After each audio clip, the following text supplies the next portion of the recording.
बिहार की राजनीति में इस वक्त जो हलचल दिख रही है वो किसी एक बैठक या बयान का नतीजा नहीं है, बल्कि एक सोची समझी रणनीति की ओर इशारा करती है। अमित शाह की हालिया मीटिंग को अगर देखा जाए तो ये एक राजनीतिक चर्चा लग सकती है, लेकिन रिपोर्ट्स के मुताबिक जिस तरह से जेडीयू के वरिष्ठ नेता संजय झा, लल्लन सिंह और बिहार सरकार के एक शीर्ष अधिकारी से बातचीत में नीतीश कुमार के उत्तराधिकारी और सेहत से जुड़ा सीधा सवाल उठाया गया, तो उसने कई बड़े संकेत दे दिए। राजनीति में उत्तराधिकारी की चर्चा तभी शुरू होती है जब नेतृत्व में बदलाव की जमीन तैयार की जा रही हो, और यही पूरा घटनाक्रम सबसे अहम पहलू होता है। ऐसे में बीजेपी अच्छी तरीके से यह समझती है कि नीतीश कुमार को सीधे मुख्यमंत्री पद से हटाना सियासी तौर पर महंगा पड़ सकता है, क्योंकि इसमें बिहार की जनता में नाराजगी और सहयोगी दलों में अस्थिरता बढ़ जाएगी।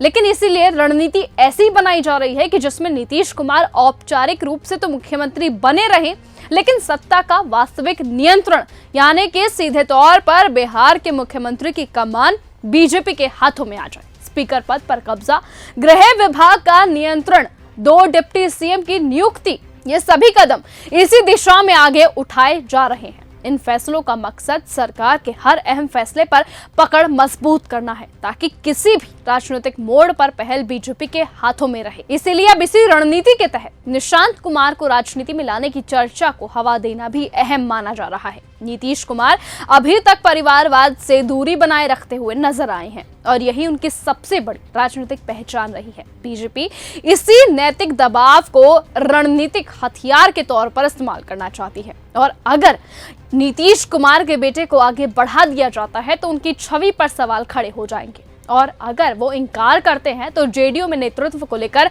अनिश्चितता बनी रहेगी। दोनों ही परिस्थितियों में बीजेपी को फायदा होता दिखता है। ऐसे में सियासी जानकारों का यह मानना है कि इसका अंतिम लक्ष्य बिहार में बीजेपी का अपना मुख्यमंत्री बनाना है, यानी कि बीजेपी नहीं चाहती कि बिहार की कमान सीधे नीतीश कुमार के हाथों में हो। मौजूदा संख्या बल के कारण यह तुरंत संभव नहीं होता, लेकिन विधायकों की टूट फूट, यानी कि अगर विधायक टूट जाएं तो सत्ता संतुलन में बदलाव और संगठनात्मक दबाव के जरिए यह लक्ष्य चरणबद्ध तरीके से हासिल किया जा सकता है। और यही वजह है कि इस पूरे घटनाक्रम को दिल्ली में लिखी गई बिहार की स्क्रिप्ट कहा जा रहा है। इसलिए बड़ा सवाल ये नहीं है कि बदलाव होगा या नहीं, बल्कि ये है कि ये बदलाव किस रफ्तार में और किन हालातों में आगे होगा। क्या नीतीश कुमार एक बार फिर से कोई ऐसा राजनीतिक दांव चलेंगे जो पूरी रणनीति को पलट देगा? क्या नीतीश कुमार के हाथों से उनकी कुर्सी छिन जाएगी?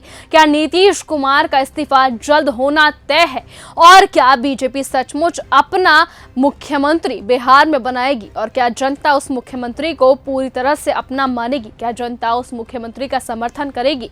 क्या नीतीश कुमार इतनी आसानी से अपना पद जाने देंगे? क्या नीतीश कुमार की जगह उनके बेटे को मुख्यमंत्री बनाया जाएगा? क्योंकि जिस तरीके से बीजेपी में ये हलचल तेज है कि अब नीतीश कुमार को हटाकर उनके बेटे निशांत कुमार को बिहार की गद्दी सौंपनी है। देखना होगा कि अमित शाह का ये फैसला, देखना होगा बीजेपी का ये फैसला कितना रंग लाता है। क्या ये अटकलें हैं या फिर सचमुच यही चीजें अब बिहार में स्थापित की जाएंगी? वो आने वाला वक्त बताएगा। फिलहाल आज की इस खबर में सिर्फ इतना ही। देश और दुनिया की तमाम बाकी खबरों से ऐसे ही जुड़े रहने के लिए आप बने रहिए और ऐसे ही देखते रहिए न्यूज़ गंगा। नमस्कार। अगर आपको ये हमारा वीडियो पसंद आया हो तो इसे लाइक और शेयर करना बिल्कुल ना भूलें। साथ ही हमारे चैनल न्यूज़ गंगा को सब्सक्राइब और फॉलो जरूर करें, ताकि देश और दुनिया की हर बड़ी खबर आप तक सबसे पहले पहुंचे।